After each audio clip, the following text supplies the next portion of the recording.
ये बता दूं कि किस तरीके से हम आगे इंटरव्यू की तैयारी आप लोगों को करवाएंगे। तो आज मेरा लेक्चर होगा जिसमें जनरल चीज़ें बताई जाएंगी और इसके बाद कल बर्मन सर आएंगे, मनोज बर्मन, रिटायर कर्नल है, तो उनका लेक्चर रहेगा। इसके बाद फिर करंट अफेयर्स की कुछ क्लासेस लगाई जाएंगी, जो बर्निंग इशूज हैं उनसे संबंधित जो जानकारी है और उनसे संबंधित क्या पक्ष आपको रखना है, आपका क्या विचार उसमें रहेगा, क्या दृष्टिकोण रहेगा, तो वो आपको डेवलप करवाना पड़ेगा, है ना। तो उस पर चर्चा करेंगे हम लोग। फिर बीच बीच में जो स्टूडेंट रेडी रहेंगे तो उनके इंटरव्यू स्टार्ट कर देंगे। हमारा प्रयास ये है कि सैटरडे को एक मॉक इंटरव्यू हम कंडक्ट करें। अब उसमें जो स्टूडेंट प्रिपेयर रहेंगे उन्हीं का ले पाएंगे। पहले पूछा जाएगा कि भाई आप इंटरव्यू देने के लिए प्रिपेयर हैं, तैयार हैं, तो उस हिसाब से इंटरव्यू कंडक्ट कराया जाएगा। और इंटरव्यू में भी ये रहेगा कि आपसे पूछा जाएगा भाई आप क्या तैयार करके आए हैं, इसलिए डरना नहीं है। पहली बार होगा आप लोगों का, तो उसमें डरने का नहीं है बिल्कुल। हाँ, कि क्या पूछेंगे, हम क्या जवाब देंगे, तो हम ये प्रयास करेंगे कि पहले आप लोगों से पूछा जाएगा कि आप लोग क्या तैयार करके आए, फिर उसके अकॉर्डिंग आप लोगों से इंटरव्यू लिया जाएगा और उससे संबंधित ही क्वेश्चन पूछे जाएंगे। हाँ, तो एक एक चीज आप लोग तैयार करके आएंगे और उसका इंटरव्यू हम लोग लेते जाएंगे। अलग अलग पैनल रहेगी, मतलब जिस पैनल में आपने एक बार इंटरव्यू दे दिया, अगली बार जब इंटरव्यू देने आएंगे तो पैनल चेंज रहेगी, उसमें कुछ मेंबर नए हो जाएंगे आपके हिसाब से। तो इस तरीके से 3 इंटरव्यू देना है, 4 देना है, 5 देना है, 6 देना है, ये आपको डिसाइड करना पड़ेगा। मिनिमम 3 इंटरव्यू तो खैर देना ही देना है और 6, 7, 8, हालांकि बहुत ज्यादा इंटरव्यू देना भी अच्छा नहीं माना जाता है। मतलब 5-6 इंटरव्यू अगर आप दे रहे हैं तो सफिशियंट हो जाता है, क्योंकि उसमें सारी चीजें कवर हो जाती हैं, आपसे रिलेटेड जो चीजें हैं 5 से 6 इंटरव्यू में कवर हो जाती है। इससे ज्यादा अगर इंटरव्यू देते हैं तो फिर वही चीजें रिपीट होने लगती, फिर गैर जरूरी क्वेश्चन पूछे जाते हैं, है ना। तो बहुत ज्यादा भी इंटरव्यू देने की जरूरत नहीं। ठीक है, तो हम आज चर्चा करेंगे कि आपको अभी क्या करना है। तैयारी को मैं 2 हिस्सों में बांट करके बताऊंगा। अभी आपको क्या तैयार करना है, किस तरह से अपने आप को प्रिपेयर करना है, और एग्जाम जो इंटरव्यू रहेगा उस दौरान आपको किस तरह से सावधानी बरतनी है, कैसे आपको इंटर करना है, कैसे वहां पर बैठना है, कैसे बोलना है, क्या पूछे तो क्या जवाब देना है, ये सारी चीजें हम बाद में चर्चा करेंगे। पहले मैं बताने वाला हूं कि अभी आपको इनिशियली किस तरीके से इंटरव्यू की तैयारी करना है। तो इंटरव्यू की तैयारी जो है 3-4 तरीके से हम करते हैं, मतलब हम 3-4 तरीके से अपने आप को तैयार करते हैं। एक फिजिकली सबसे पहले तैयारी होती है ना, शारीरिक रूप से आपको तैयार पहले अपने आप को करना पड़ेगा। शारीरिक रूप से तैयार करने का मतलब यहाँ पर यह है कि आप पहले फिजिकली फिट हों। जिस तरह से अभी माहौल चल रहा है, कोरोना का माहौल चल रहा है, तो आपको बीमार नहीं पड़ना है बिल्कुल, क्योंकि बीमार पड़ना मतलब बहुत घातक हो सकता है आपके लिए, क्योंकि इतना अच्छा चांस मिला है, यहाँ तक आप पहुंचे हैं और उस समय अगर बीमार हो गए तो बहुत ज़्यादा प्रॉब्लम हो जाएगी। हालांकि इंटरव्यू आगे बढ़ भी जाता है, ऐसा नहीं है जैसे आपको कोई प्रॉब्लम हो गई है तो आप वहाँ जाके रिक्वेस्ट करेंगे तो इंटरव्यू की डेट आगे बढ़ सकती है, लेकिन ऐसी नौबत नहीं आए, है ना। तो हम अपना पहले पूरा ख्याल रखें। इसके लिए ये है कि टाइम टू टाइम हम सोएं, टाइम टू टाइम जागें उठें, क्योंकि आजकल की जो दिनचर्या है बहुत अलग हो गई है। बच्चे देर देर रात तक पढ़ते हैं और उधर लेट उठते हैं, तो उससे क्या होता है कि चेहरे में वो चमक नहीं आती। चेहरे में चमक कब आएगी, जब आप जल्दी उठेंगे और सुबह थोड़ा सा वॉक करेंगे मॉर्निंग। चलिए, तो मैं आप लोगों को बताना चाह रहा हूँ कि हमें किस तरीके से अपने आप को तैयार करना है। इंटरव्यू की तैयारी, साक्षात्कार की तैयारी के लिए क्या क्या करना है, तो 3-4 तरीके से हम तैयारी इसकी करते हैं।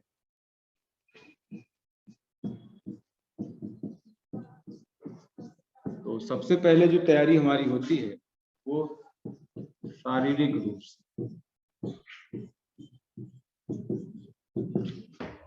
फिर मानसिक रूप से भी अपने आप को तैयार करना है।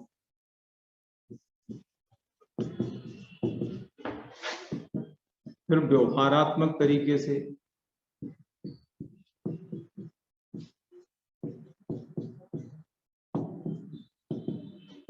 और फिर होती है विषयगत तैयारी।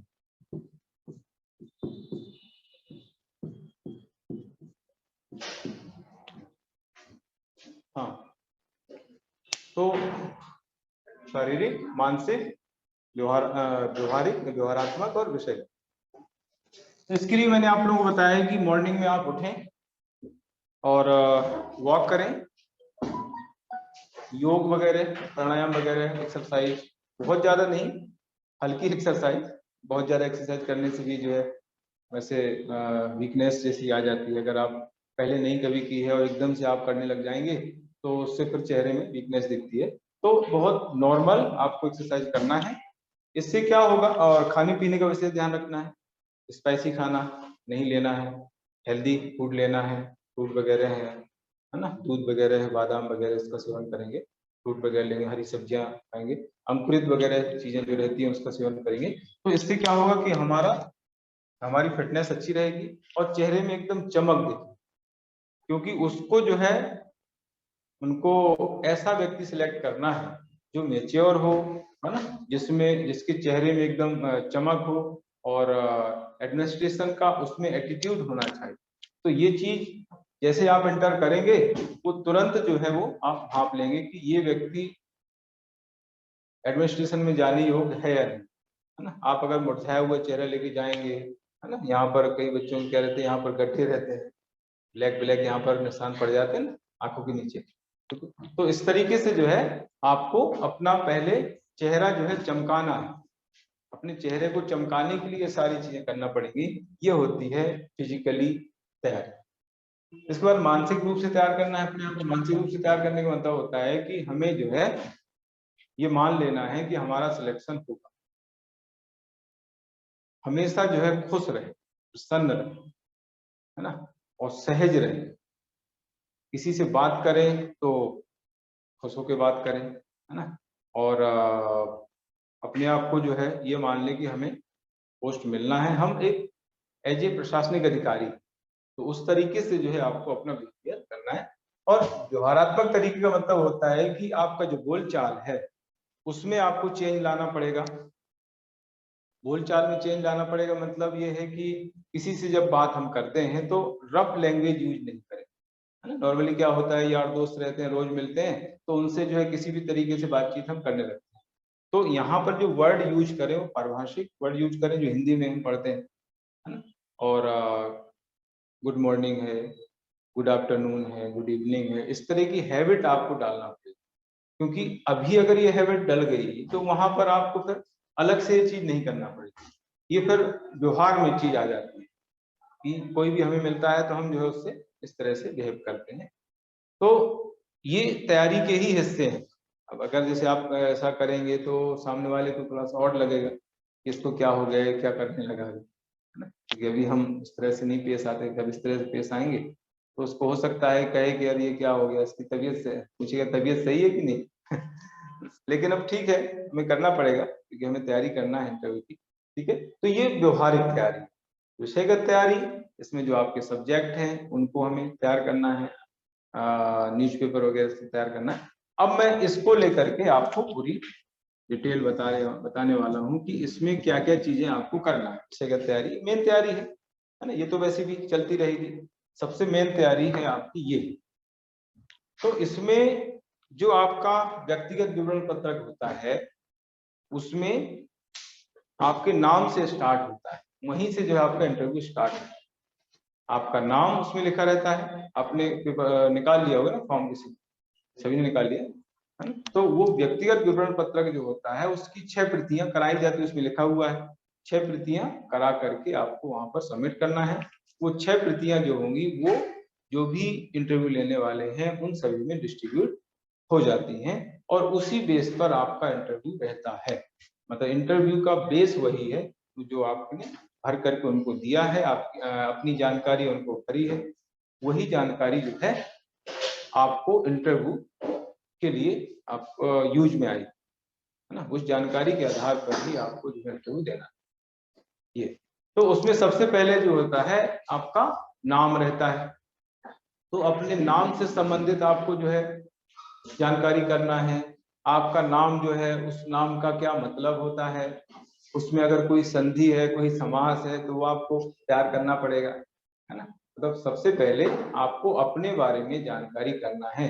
अपने बारे में जानकारी करने के दो कारण होते हैं, क्यों आपसे अपने बारे में आपके बारे में पूछते हैं। उसका पहला रीजन होता है कि आपको सहज कर देना, वहां पर आप जाएंगे, आपसे अगर तुरंत उसने कोरोना का क्वेश्चन पूछ लिया या कोई कृषि कानून का क्वेश्चन पूछ लिया, तो आप फिर एकदम असहज हो जाएंगे। तो आपको सहज करने के लिए, आपको नॉर्मल करने के लिए वो आपके बारे में पूछेंगे। यहीं से स्टार्ट होता है, भाई आप अपने बारे में बताइए, है ना। नॉर्मल क्वेश्चन यही होता है कि आप अपने बारे में बताइए।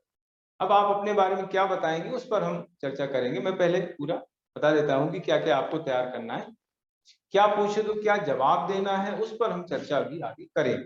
एक आध लेक्चर अभी आगे लगाएंगे तो बर्मन सर भी बताएंगे, अभी वो हॉबी के बारे में बताएंगे, अदर भी चीजें बताएंगे कल बर्मन सर। तो मैं अभी बता रहा हूँ कि क्या क्या आपको तैयार करना है, फिर हम चर्चा करेंगे कि क्या पूछे तो आपको क्या जवाब देना। आप अपने बारे में बताइए तो आपको अपना परिचय देना है मुख्य रूप से, और उसमें आपकी स्ट्रेंथ बता देना है कि भाई मैं ये हूँ, मैंने ये किया है ना, और मेरी ये खास खास बात है मुझ में ये, है ना। और वो बात जो है ऐसी होनी चाहिए कि आपको सिलेक्शन में सिलेक्शन दिलाने वाली, मतलब आपको पोस्ट दिलाने वाली आप में बात हो, वो बात उनको बताना है, तो समझ जाएंगे, आपको नंबर दे देंगे। ये तो अपने बारे में पूछा गया है तो बहुत अच्छी चीज है ये। तो भाई आप अपनी स्ट्रेंथ बता देंगे, आप परिचय दे देंगे, तो यहीं से इंटरव्यू स्टार्ट होता है। तो उसमें कभी कभी ऐसा पूछ लेते हैं आप अपने बारे में बताइए, या कभी कभी आपके नाम से, आपके पिता की जो नाम, पिताजी का नाम है उनके नाम से संबंधित क्वेश्चन बनते हैं। जैसे मैंने इंटरव्यू जो दिया था, तो मेरे नाम का मतलब पूछ लिया था, आपके नाम का क्या मतलब है, यहाँ से स्टार्ट हुआ था मेरा। और मेरा इंटरव्यू, एक इंटरव्यू उन्होंने लिया था प्रदीप जोशी, जो अभी यूपीएससी के चेयरमैन है, उन्होंने मेरा इंटरव्यू लिया था, एक इंटरव्यू।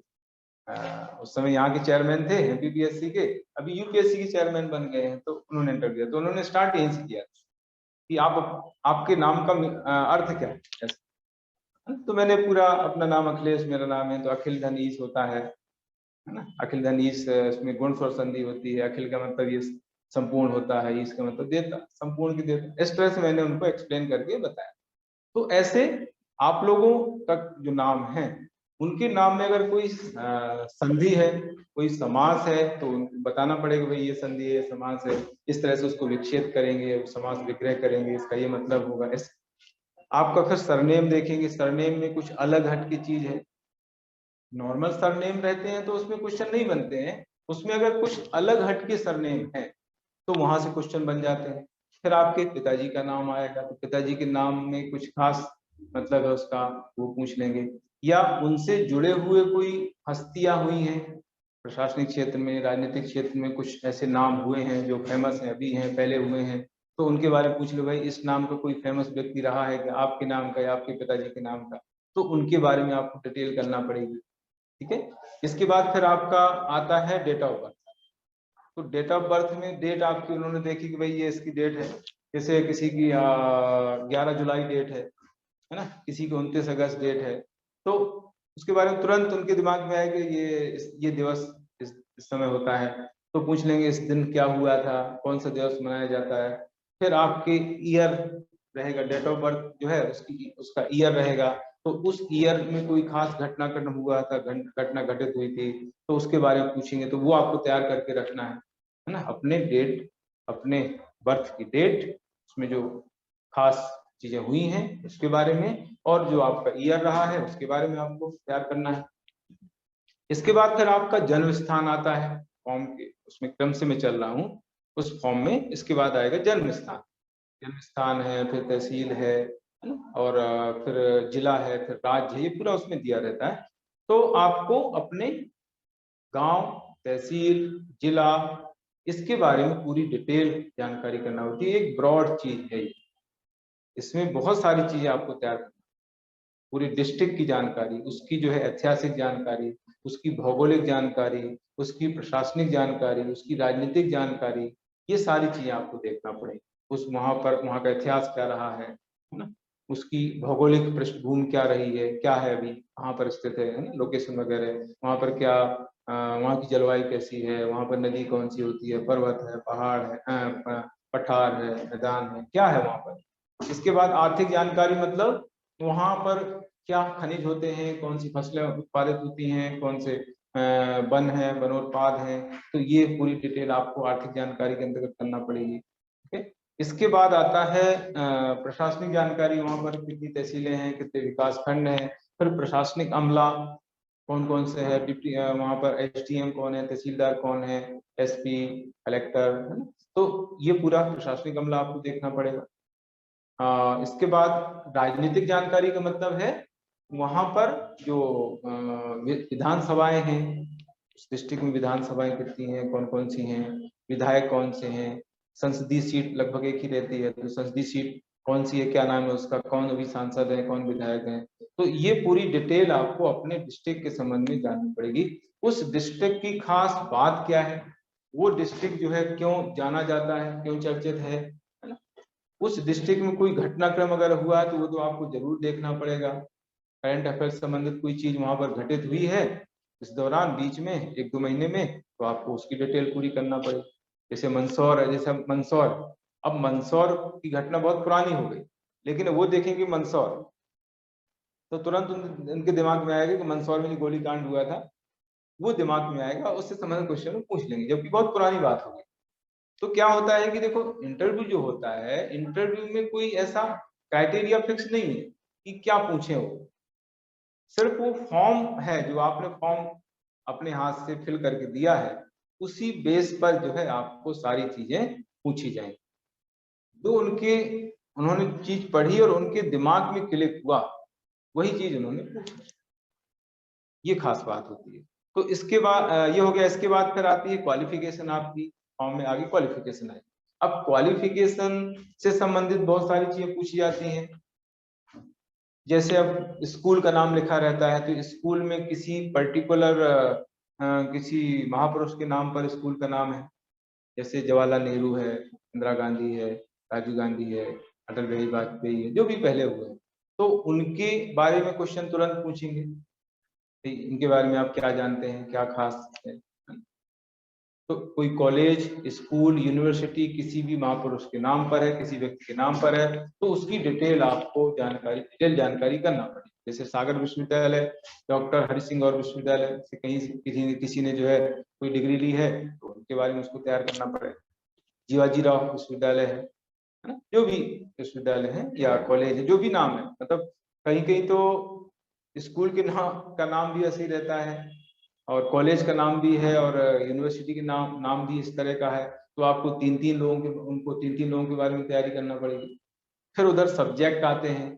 अब सब्जेक्ट उनके दिमाग में है, सब्जेक्ट हिस्ट्री है, तो हिस्ट्री संबंधित वो कुछ भी पूछ सकते हैं ना, हिस्ट्री से रिलेटेड कोई क्वेश्चन पूछ सकते हैं, लेकिन आपको जनरल आइडिया उसका करना है।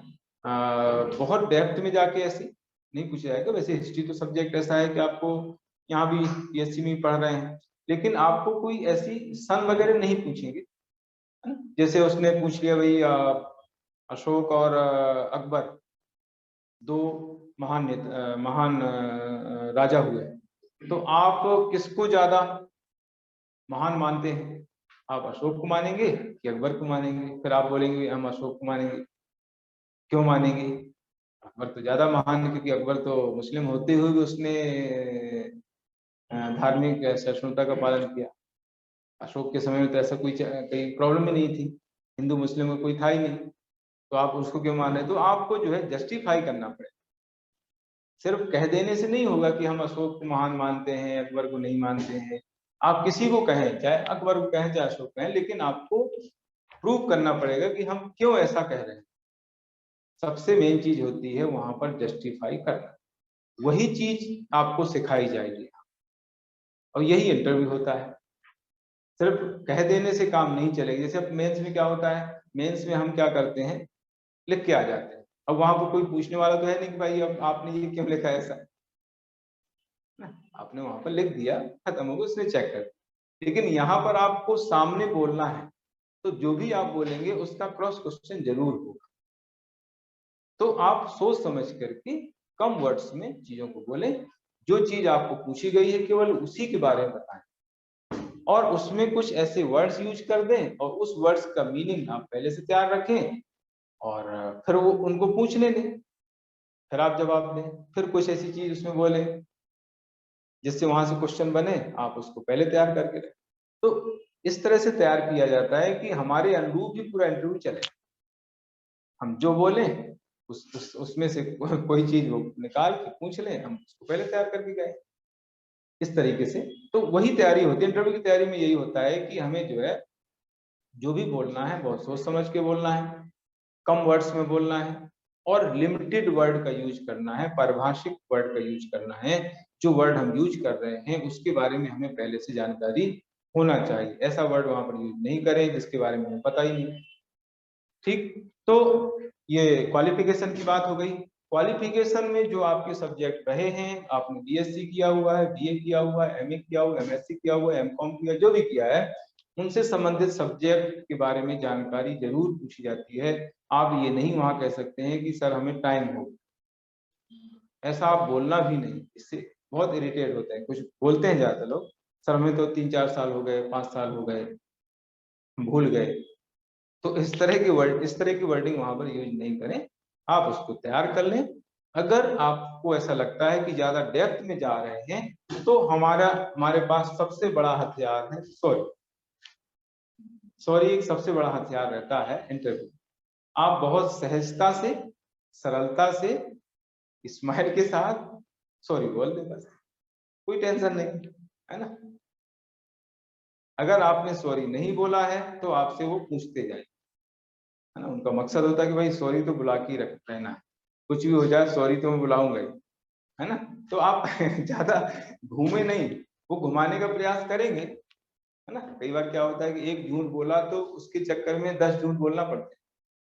तो आप जैसे आपको लगे कि बहुत घुमा रहे हैं, तो आप सीधे सॉरी सॉरी सर, इसकी मुझे जानकारी नहीं, बस, और कुछ ज्यादा नहीं बोलना, है ना, क्योंकि वो मतलब बहुत बड़े वाले होते हैं, उनको आप घुमा नहीं सकते, वो तुरंत पहचान लेते हैं, आपने झूठ बोला वो तुरंत समझ जाएंगी ये कुछ गड़बड़ है। तो फिर वो उसी विषय पर पूछते जाएंगे जब तक आपकी झूठ उजागर नहीं हो जाएगी, ऐसा होता है। इसलिए झूठ बिल्कुल नहीं बोले, क्लियर कट बोले। कुछ डिप्लोमेटिक आंसर देने होते हैं, वो हम बताएंगे कि कैसे डिप्लोमेटिक आंसर होते हैं। बहुत सारे व्यवहारिक क्वेश्चन पूछे जाते हैं कि आप इस सेवा में क्यों आना चाह रहे हैं, आपको हम क्यों सिलेक्ट करें, आप का सिलेक्शन नहीं होगा तो आप क्या करेंगे, है ना, आपको क्यों हम सिलेक्ट करें, आप में क्या अच्छाइयां हैं, क्या बुराइयां हैं, इस तरह की चीजें, व्यवहारिक चीजें पूछी जाती हैं। उसके जवाब क्या होंगे वो हम आप लोगों को बताएंगे, है ना। सारी चीजें धीरे धीरे पता चलेंगी, आप उससे निश्चिंत रहें। ठीक है, क्वालिफिकेशन तक हम पहुंच गए थे। क्वालिफिकेशन के जो भी सब्जेक्ट है उनको अच्छे से तैयार करें, जैसे कि मैंने बताया है। उसमें आपको व्यवहारिक चीजें ज्यादा तैयार करना है ना। कई के सब्जेक्ट जो है बीई के सब्जेक्ट होते हैं, तो उनका जो व्यवहार में उपयोग हो रहा है उन चीजों को आपको पूछा जाएगा, और वो आपको तैयार करके रखना है। बहुत टेक्निकल चीज बहुत अंदर जा करके नहीं पूछेंगे वो, है ना, क्योंकि अब उनको भी उतना नहीं आइडिया रहता है। हाँ, कभी अगर ऐसा हो गया कि जो आपका सब्जेक्ट है इत्तेफाक से उस सब्जेक्ट कोई एक्सपर्ट बैठा हुआ है, तो फिर प्रॉब्लम ही है, फिर तो सामत आ गई। तो ऐसा कम होता है, कभी कभी होता है ना। तो हमें जो है एक जनरल तैयारी उसकी करके जाना है, जनरल आइडिया उसका लेना है, व्यवहारिक जानकारी उसके करना है। आप एकदम स्टार्टिंग से सॉरी नहीं बोलो, ऐसा तैयार करके जाना, मतलब पहले तो स्टार्ट तो जनरल से करेंगे, कोई भी सब्जेक्ट है एकदम तो पूछ नहीं लेंगे डेप्थ में जा करके, है ना। स्टार्टिंग तो करेंगे जनरल क्वेश्चन से करेंगे, फिर धीरे धीरे वो डेप्थ में जाते हैं। तो स्टार्टिंग क्वेश्चन आप का जवाब दे देंगे तो कोई प्रॉब्लम नहीं आएगी।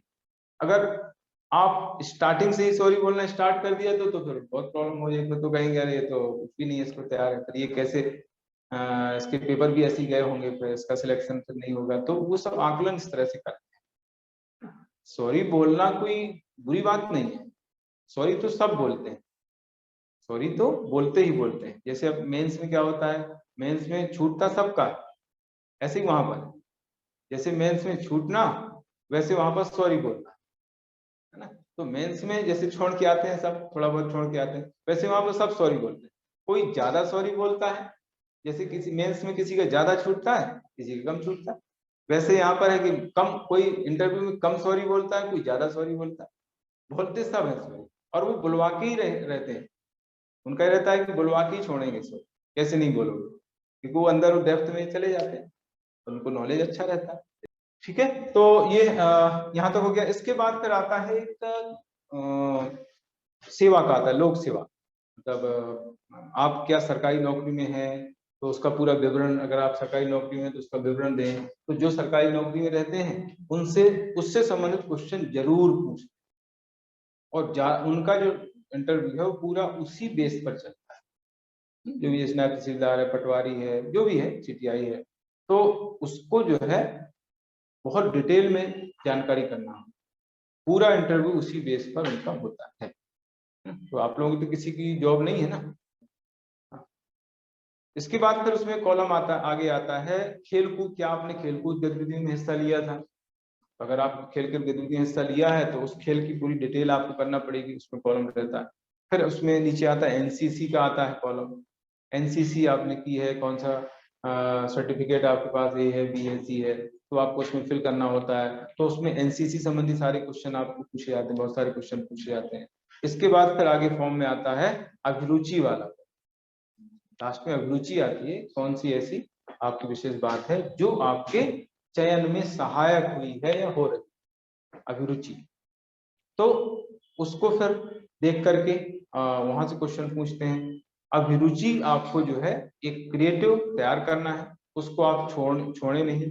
कई लोग सोचेंगे अब अभिरुचि हमारी है नहीं तो अब छोड़ दो उसको, नहीं भरते हैं, नहीं तैयार करते हैं, तो वो बहुत ज्यादा निगेटिव हो जाए, है ना। हॉबी आपको तैयार करनी है, सभी की हॉबी होना चाहिए, लेकिन हॉबी एक ऐसी होनी चाहिए जिसका एडमिनिस्ट्रेशन में यूज हो, है ना। फालतू हॉबी नहीं होना चाहिए। हॉबी में भी कई रहता है, जैसे अब महिलाएं कुकिंग हॉबी भर देती हैं।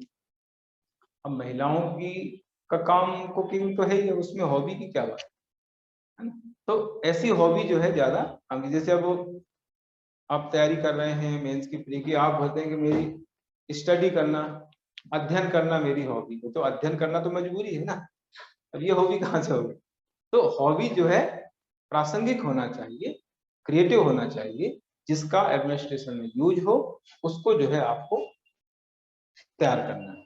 अगर हॉबी किसी की नहीं है तो उसको तैयार कर लें, जो कुछ आपने उससे संबंधित किया हो काम, या आपको थोड़ा बहुत इंटरेस्ट हो तो उसको डेवलप कर सकते हैं।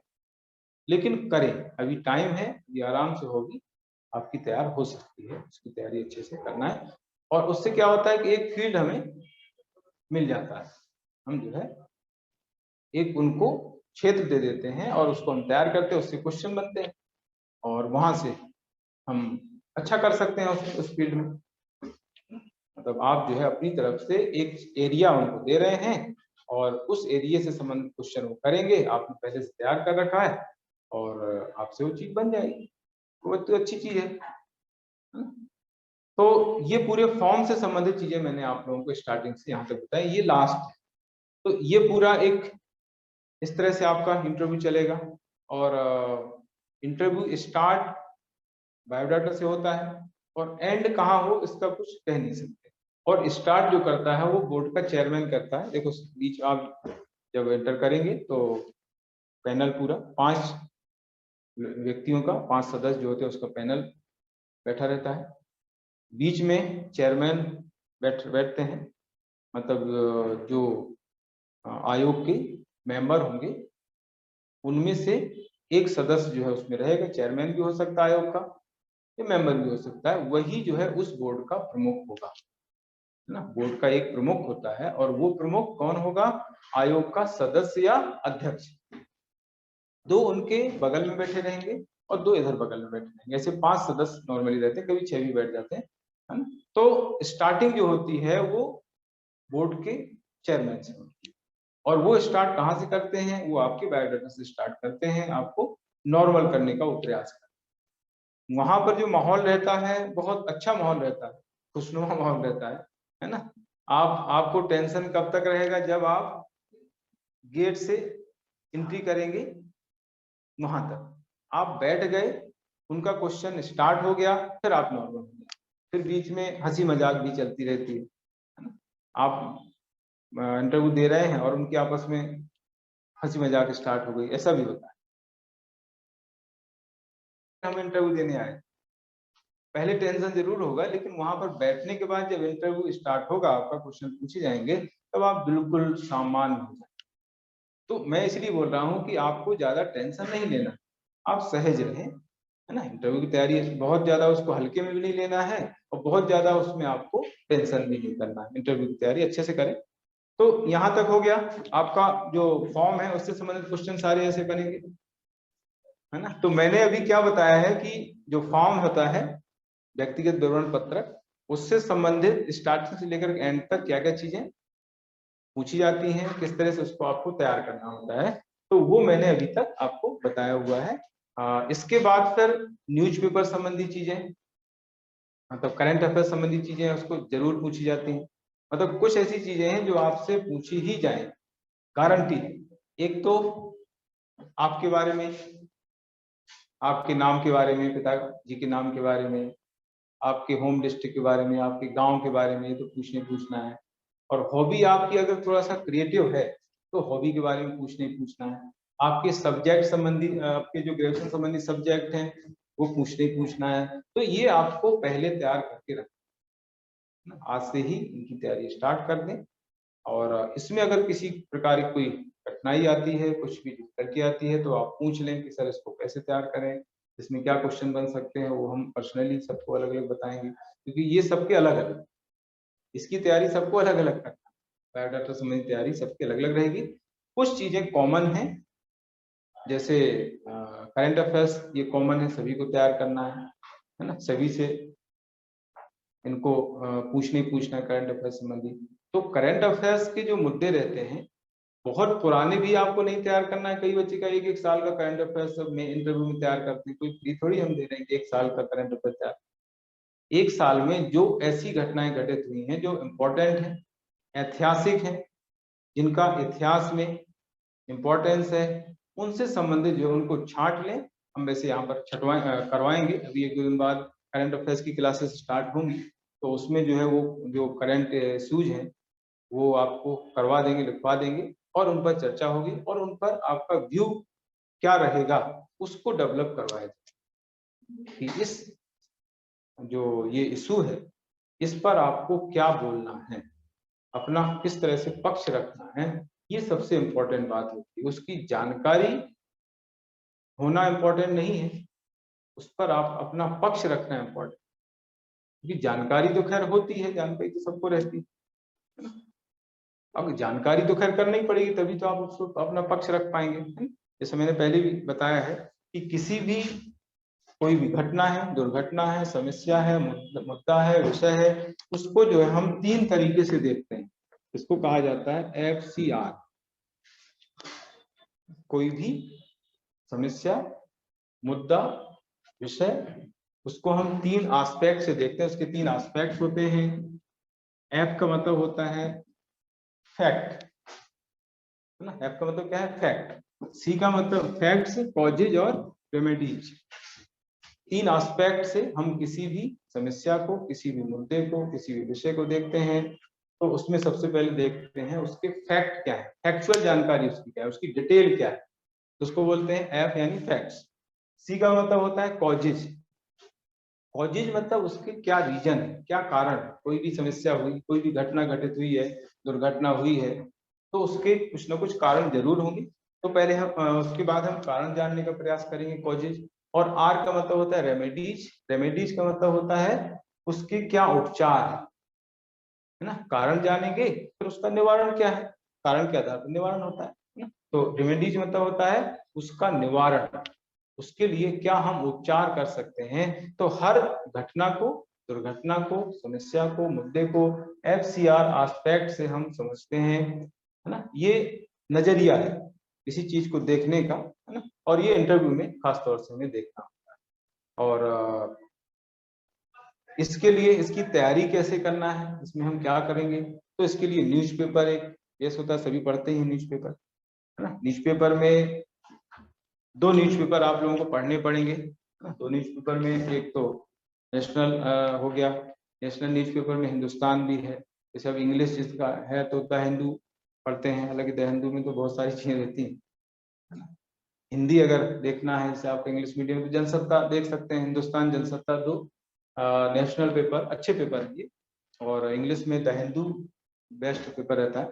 और स्टेट लेवल में तो बहुत सारे हैं, पत्रिका है, नई दुनिया है, भास्कर, दैनिक भास्कर है, इनमें से किसी एक को सिलेक्ट कर सकते हैं जो आप पढ़ रहे हो, नॉर्मली तो पढ़ते ही हैं, है ना। तो एक राज्य स्तरीय पेपर, एक राष्ट्रीय स्तरीय पेपर, 2 पेपर आपको रेगुलरली पढ़ना है और उनसे संबंधित चीजों को नोट करना है ना। जानकारी उनकी इसी संदर्भ में जो मैंने बताया है, इसी एस्पेक्ट से आपको उस चीज को पढ़ना है, उसकी जानकारी डिटेल आपको करना है, फिर उसके क्या रीजन है, कोई भी चीज हुई है उसके रीजन, फिर उसके उपचार क्या हो सकते हैं, इस तरीके से जो है हर चीज को आपको देखना है। जैसे कल की घटना है प्रधानमंत्री के साथ जो हुआ, तो वो उसकी जो है तह में जाना है आपको। भी तो बहुत सारी पॉलिटिक्स चल रही है, एक दूसरे पर आरोप प्रत्यारोप लग रहे हैं, लेकिन आप अपना क्या पक्ष रखेंगे उसको आपको जो है तैयार करना। रोज इस तरह की घटनाएं घटित होंगी, यहीं से आपकी तैयारी स्टार्ट हो जाती है। ज्यादा पुरानी घटनाओं को आपको देखने की जरूरत नहीं है, अभी से जो चीजें चल रही हैं, कल जो घटना घटित हुई उससे ही आप स्टार्ट करें। और न्यूज चैनल जो बहुत सारे हैं उसमें डिबेट भी होती रहती है, हालांकि उसमें फालतू चीजें भी चलती रहती हैं। जैसे संसद टीवी है, संसद टीवी में चीजें अच्छी बताते हैं वो, है ना, सरकारी चैनल है संसद टीवी। तो उसकी जो बहस होती है उनको जो है आप सुने और उनको एनालिसिस करें और अपना पक्ष डेवलप करना है। मतलब उनके कहने पर नहीं पढ़ना है, किसी आप पॉलिटिशियन तो अपने हिसाब से बोलेंगे, तो आपको उनके अकॉर्डिंग नहीं अपना पक्ष डेवलप करना है, आपको अपने अकॉर्डिंग अपना पक्ष डेवलप करना है। सभी की सुन करके आपको जो है अपना दृष्टिकोण डिसाइड करना है। जैसे कहते हैं ना, करिए सुनिए सबकी, करिए मन की, है ना। तो सुनना सभी की है कि कौन नेता क्या कह रहा है, लेकिन उनके जो व्यू है उन व्यू को मिला करके हमें एक अपना व्यू मजबूत करना है, डेवलप, है ना। हम सबके व्यूज सुनते इसलिए हैं कि वास्तव में क्या है, क्योंकि वो तो अपने हिसाब से अपनी पार्टी को अच्छा बताने के लिए दूसरी पार्टी को बुरा बताने का प्रयास उनका रहता है, लेकिन हम उनके व्यूज को सुन करके, उन्होंने जो बात कही है उसको सुन करके हम अपना पक्ष मजबूत कर लेते हैं, है ना। तो एनडीटीवी में भी कुछ चीजें अच्छी देते हैं वो, और संसद टीवी, ये 2-3 न्यूज चैनल हैं, उनको जो है आप सुने और उनके आधार पर जो है चीजें नोट करते जाएं, अपना पक्ष मजबूत करते जाएं। क्योंकि आप जब चीजों को ज्यादा सुनेंगे तो आपकी ज्यादा मतलब कॉन्सेप्ट क्लियर होंगे उस मामले में, और एक अलग व्यू डेवलप हो जाए। आप बिल्कुल सुनेंगे ही नहीं तो फिर आप कैसे इसको डेवलप कर सकते हैं। वहां पर जितना अच्छी तरीके से आप एक्सप्लेन करेंगे चीजों को, उतना ही आपको वहां पर फायदा होगा और आपको अच्छी मार्क मिलेगी। क्योंकि उनको चाहिए जो है एनालिसिस करने वाला व्यक्ति, निर्णय लेने वाला व्यक्ति, निर्णय क्षमता वाला, जिसमें निर्णय क्षमता ज्यादा अच्छी होगी वो ज्यादा एडमिनिस्ट्रेशन करेगा, अच्छे ढंग से करेगा। तो वो ये देखते हैं कि ये अच्छा निर्णय ले पाए कि नहीं ले पाएगा एज ए प्रशासनिक अधिकारी, है ना। तो ये वो जो है जज करते हैं, तो इसी तरीके से वहां पर क्वेश्चन पूछे जाते हैं, है ना। आप जो है जब एक अधिकारी बन जाएंगे तो आप निर्णय ले पाएंगे नहीं, प्रॉपर ले पाएंगे, इस तरीके से जजमेंट उनकी होती है और उसके आधार पर आपको मार्किंग करते हैं, है ना। तो ये चीज हो गई। अब इसके बाद आता है कि आप इस सेवा में क्यों आना। अब मैं कुछ व्यवहारिक क्वेश्चन पर जा रहा हूँ। अभी तक मैंने आप लोगों को जो बायोडाटा संबंधी डिटेल है, क्या क्या उसमें आपको तैयार करना है, वो सारी चीज बताई है, और न्यूज पेपर कैसे पढ़ना है, क्या पढ़ना है वो मैंने बताया है, किस तरीके से पक्ष में। क्या अभी न्यूज सारी आपको अलग से उसके लिए क्लासेस लगेंगी, वो आपको डिटेल बताई जाएगी। अब मैं कुछ व्यवहारिक चीजें बता रहा हूँ, जिस तरह से क्वेश्चन वहां पर बनते हैं उस पर मैं आ रहा हूँ। कि जनरल क्वेश्चन यही आता है कि आप इस सेवा में क्यों आना चाह रहे हैं। ये बहुत जनरल क्वेश्चन है, सभी से लगभग पूछा जाता है। आप इस सेवा में क्यों आना चाह रहे हैं, आपका सिलेक्शन क्यों होना चाहिए, आपको हम इस सेवा में क्यों लें, आप में कौन सी ऐसी खास बात है जो इस सेवा में आपको आने योग्य है, मतलब आपको लेना चाहिए, आपके कुछ गुण बताइए, 3 गुण बताइए, 2 गुण बताइए, खासियत आपकी क्या है, आपकी क्या खास आपके अवगुण क्या है। गुण अवगुण दोनों चीजें आपको तैयार करनी पड़ेगी, है ना। मतलब कुछ अवगुण भी रहते ही हैं तो सभी में, लेकिन अवगुण ऐसे बताना है जो एडमिनिस्ट्रेशन में प्रॉब्लम ना क्रिएट करे। अवगुण भी ऐसे अवगुण तो बताने ही है, आप कहते हैं मुझ में कोई अवगुण नहीं है, तो ऐसा तो हो नहीं सकता, अवगुण तो है, लेकिन ऐसे अवगुण आप बताएं कि जो एडमिनिस्ट्रेशन में बाधा नहीं बने उनको, ऐसा नहीं लगे अरे आप ये अवगुण है तो आप फिर कैसे एडमिनिस्ट्रेशन करेंगे। जैसे किसी ने कहा बहुत ज्यादा इमोशनल हूं मैं, तो इमोशनल ब्लैकमेल आपको कर लेंगे लोग, है ना। तो इस तरह की चीजें आपको नहीं बताना है, जो चीजें आपको प्रॉब्लम क्रिएट ना करें एडमिनिस्ट्रेशन में, वो चीज आप बता सकते हैं। जैसे अवगुण में आप बता सकते हैं कि भाई सर मुझे तैरना नहीं आता है। अब तैरना नहीं आता है तो कोई बहुत बड़ी प्रॉब्लम नहीं है इसमें, है ना। बहुत से लोगों को तैरना नहीं आता है तो एडमिनिस्ट्रेशन तो करती है। और मुझे मीठा खाना पसंद है, या मैं इमोशनल, कभी कभी इमोशनल हो जाता हूँ, तो ये कुछ ऐसी चीजें हैं जिसमें ज्यादा प्रॉब्लम नहीं होने वाली ना। मुझे फ्लुएंट इंग्लिश नहीं आती है, तो सभी को, बहुत से लोगों को नहीं आती, तो ये कुछ ऐसी वीकनेस आपको बताना है जो उनको लगे कि कोई बात नहीं, सब चलता है, ये नॉर्मल वीकनेस। तो इस तरह की जो है चीजें आपको छांट लेना है, तो ये तैयारी के दौरान ये चीजें की जाती है। दूसरा ये है कि आप इस सेवा में क्यों आना चाह रहे हैं, इसका सटीक जवाब ढूंढना पड़ता है। जैसे किसी का इंजीनियरिंग बैकग्राउंड है तो पूछे कि भाई आप उस फील्ड छोड़ करके इधर क्यों आना चाह रहे हैं, तो आप इस सेवा में क्यों आना चाह रहे हैं, इसके लिए सबसे सटीक जो जवाब होता है मेरे अनुसार वो है जॉब सिक्योरिटी। मैंने कई लोगों को पिछले भी बताया है, और उन्होंने वहां पर बोला तो काफी अच्छा उसका इम्प्रेशन पड़ा। उसमें क्या होता है कि बहुत सारी चीजें फिर आदर्शवादी बताते हैं लोग। जैसे आप ई कोचिंग में जाएंगे तो फिर वो उसमें बहुत अलग अलग तरीके से चीजें बताते हैं, है ना, कि सत्यनिष्ठा, मतलब जैसे आप क्यों, आपको क्यों हम इस सेवा में लें, और आप इस सेवा में क्यों आना चाह रहे हैं, दोनों लगभग एक जैसी चीजें हैं, है ना। तो इस सेवा में आने का जो लोग वो बताएं, जन सेवा है, कार्यों की विविधता है, इस तरह की चीजें बताते हैं, तो वो आदर्शवादी आंसर है। आदर्शवादी आंसर यहाँ पर नहीं देना है आप लोगों को, आपको जो है जो यथार्थवादी आंसर है वो देना है। आदर्शवादी के बजाय यथार्थवादी चीजें बताना है। यथार्थवादी चीज ये है कि जॉब सिक्योरिटी है, अब उस पर भी क्रॉस क्वेश्चन करेंगे, ऐसा नहीं कि तो आप बच नहीं सकते, इस पर भी जो है क्रॉस क्वेश्चन होते हैं।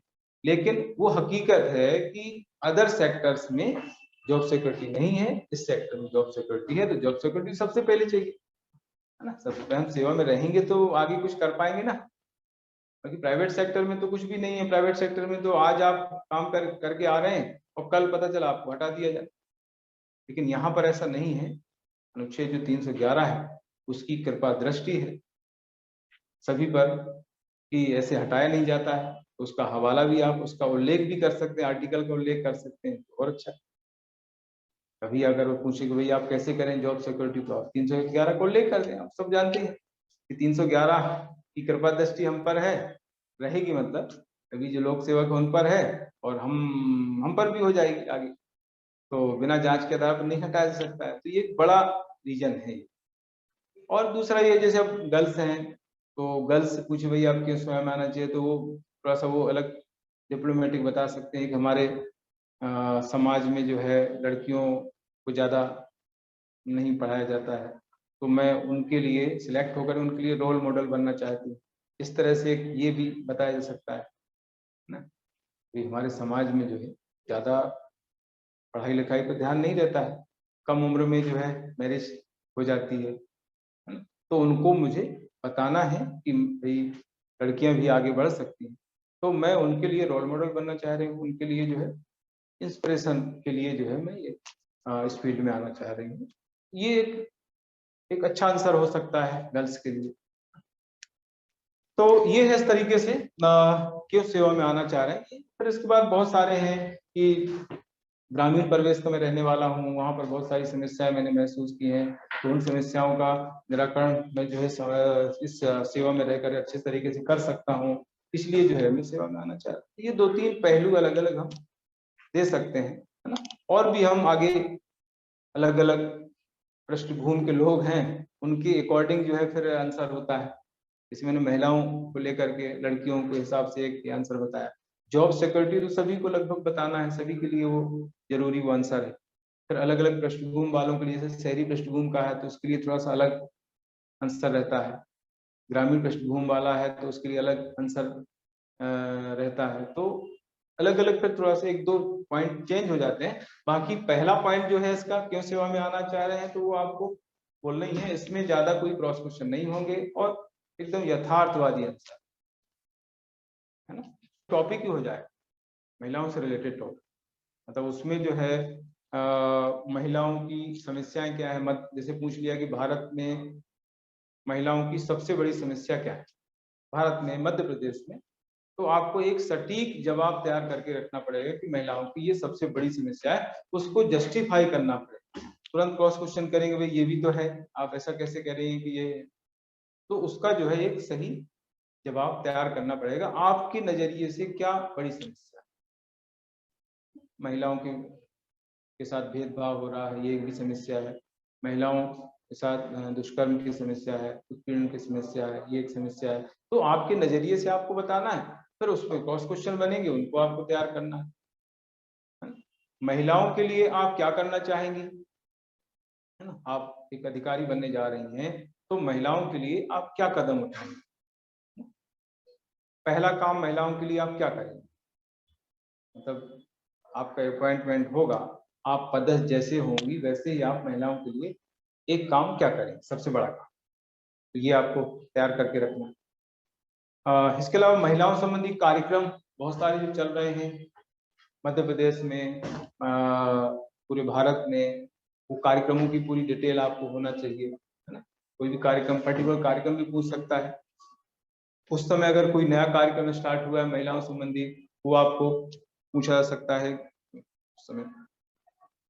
इसके बाद महिलाओं अभी जो लिंगानुपात की समस्या चल रही है ना, लिंगानुपात कम क्यों है, कुछ एरिया में लिंगानुपात बहुत कम है, तो उसका क्या कारण है, उसको दूर करने के लिए आप क्या कदम उठाएंगे, क्या उसके लिए क्या सुझाव है ना, क्या काम करेंगे लिंगानुपात को बढ़ाने के लिए। तो ये क्वेश्चन ज्यादातर पूछा जाता है एग्जाम। महिलाओं में साक्षरता कहीं कहीं बहुत कम है, तो उसके लिए आप क्या प्रयास करेंगे। फिर फैक्चुअल चीजें पूछ लेते हैं कि मध्य प्रदेश में कितनी महिला विधायक हैं, कितने महिला सांसद हैं, मध्य प्रदेश में कितनी महिला मंत्री हैं, केंद्र में कितनी महिला मंत्री हैं, मध्य प्रदेश में कितनी महिलाएं राज्यपाल हैं, मध्य प्रदेश में कितनी महिला मुख्यमंत्री हैं, है ना। कुछ संस्थाएं हैं वहां पर महिला प्रमुख कौन कौन सी हैं, कौन कौन सी संस्थाओं की महिलाएं प्रमुख हैं। इंटरनेशनल जो अंतरराष्ट्रीय संस्थाएं हैं उनमें महिलाएं, तो कौन कौन सी महिलाएं उनमें प्रमुख हैं।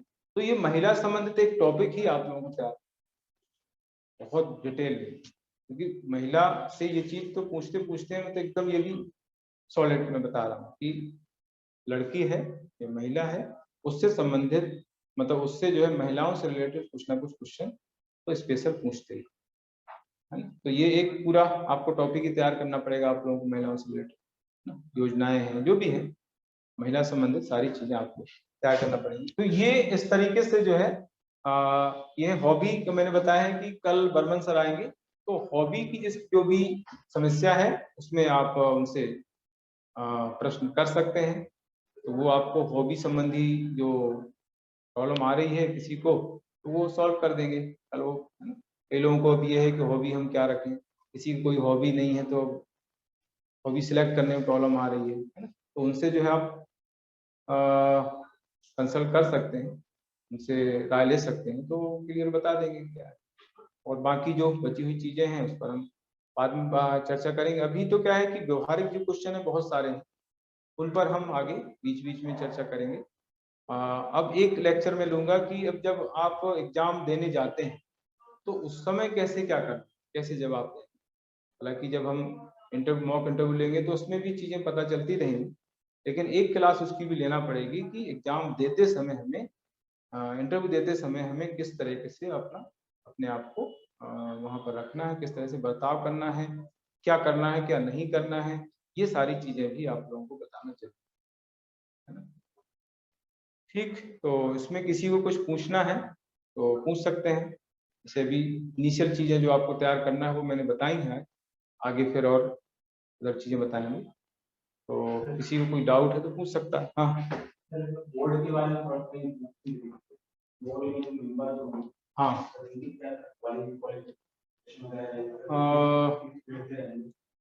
हाँ बोर्ड में जैसे चेयरमैन तो सभी जानते ही हैं, वो तो प्रोफेसर रहे हैं, प्रोफेसर रहे हैं, है ना। उसके बाद सिकरवार सर है, वो आईपीएस, रिटायर आईपीएस है, तो पुलिस से संबंधित है, तो पुलिस की आपको डिटेल जानकारी रखना पड़ेगा।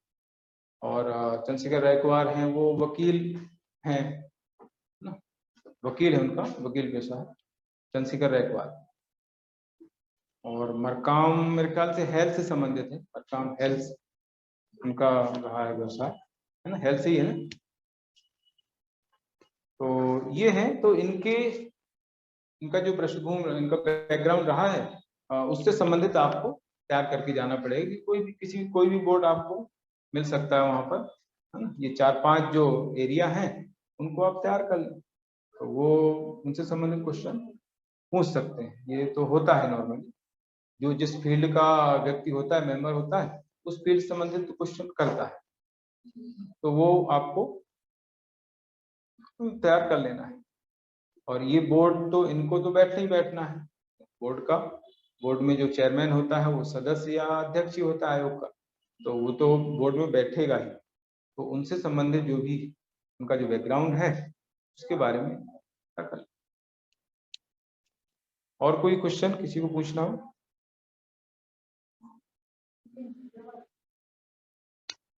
किसी को कोई डाउट हो, मन में शंका हो तो पूछ सकते।